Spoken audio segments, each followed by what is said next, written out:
Hi, I'm Josh Sexton. This is a little Konate special video. Konate is now signed for Liverpool. It's been confirmed, and it's exciting, isn't it, Craig? It is the first of the new season, and big money as well for a centre back. Obviously, that's the position that we've needed mostly, and that we've had none of them this season. And everything we've seen and heard about him, he's like the age profile. He feels like he's the kind of signing that's that perfect sweet spot signing that Liverpool love, like Jota, like Salah, like Mane, that just before they become something much bigger, Liverpool get them.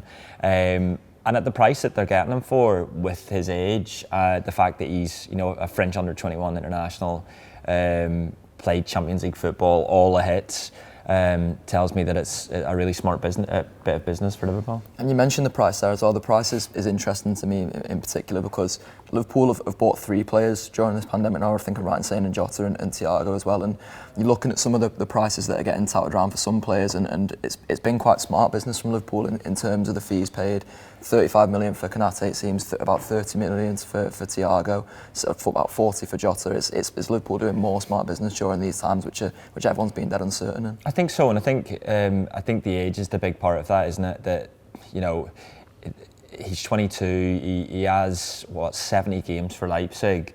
A couple of good seasons for Liverpool, hopefully alongside Virgil van Dijk, and you can suddenly see a pathway for him to propel himself to one of Europe's top defenders. Obviously, he's one of Europe's most promising defenders at that age, and he's had some injuries. Look, that's been one of the things that's been a bit of a red flag for Liverpool fans, hasn't it? Where we've been a bit worried, especially having been scarred by this season, what we've all gone through. The last thing we need is a footballer that's going to come in and be seen as being injury prone. But Rafa Honigstein did a good piece on it, where essentially he's had one major injury in his career. All the other injuries have stemmed from that hip injury. He had surgery on it last summer, and that's why I think he's not played much for Leipzig over the past year. So again, it feels like Liverpool getting him at the right time, and obviously they'll have done all their strenuous checks like they did with Fekir. They'll not get anything sort of passed by them in that regard. They'll take no risks. But yeah, it feels like another smart piece of business for Liverpool, and I think that's one of the things that, especially during a time where the owners have come under such scrutiny for their thinking around the ESL and maybe their thinking around the business side of Liverpool. I think one thing that you can't level at them, especially over the past 3 or 4 years, is that they're brilliant at picking not just bargains, but as I said before, purchasing these players at a time before they, become something much bigger and become not out of Liverpool's reach, because I wouldn't say anyone's out of Liverpool's reach these days, but become, lads who've got high ceilings. Exactly, and financially it just works for Liverpool. Yeah. I'm dead excited by him. Just watching all the videos. Like I can't say I've watched loads of Leipzig. I think I've watched 2 games. We were playing in them.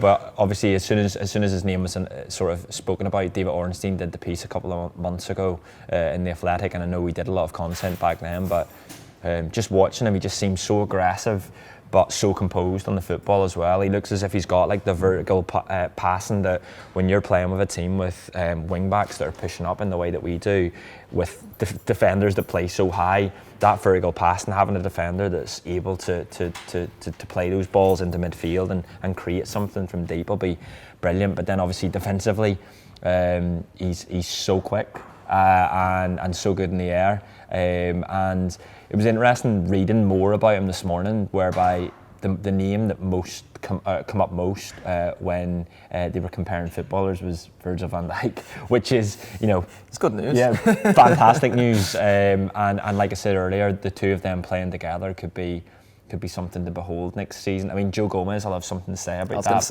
But if both of them are able to come back this summer, God, that's 3 world-class centre backs that Liverpool have. Yeah, the age profile is the interesting thing, isn't it? Because we've obviously seen Gini Wijnaldum leave this summer. He was sort of kicking on towards 30. Virgil van Dijk is kicking on towards 30. Joel Matip as well. There's a core of the Liverpool squad there, which is begrudgingly getting on towards their peak years, or at the back end of their peak years now. And this is a signing of intent from Liverpool. He's a 21-year-old, I think, 22. So he's at that sort of age profile where he's still got a lot to learn, I'd imagine, and he's at one of the best places to learn that. But also he'll be given the time to do that. And you mentioned about him playing with Van Dijk. Maybe we'll see him and Joe Gomez at the heart of Liverpool's defence in the future. Hello Reds, thanks for watching a preview of our video there. If you want to watch the full thing, just click join below and you'll get the full video as well as the rest of our premium package, including all you need before and after every Liverpool game. We'll throw in a few perks too, including discounts at the Anfield Wrap shop. Get it! So click join, get involved, see you on the other side. Up the Reds.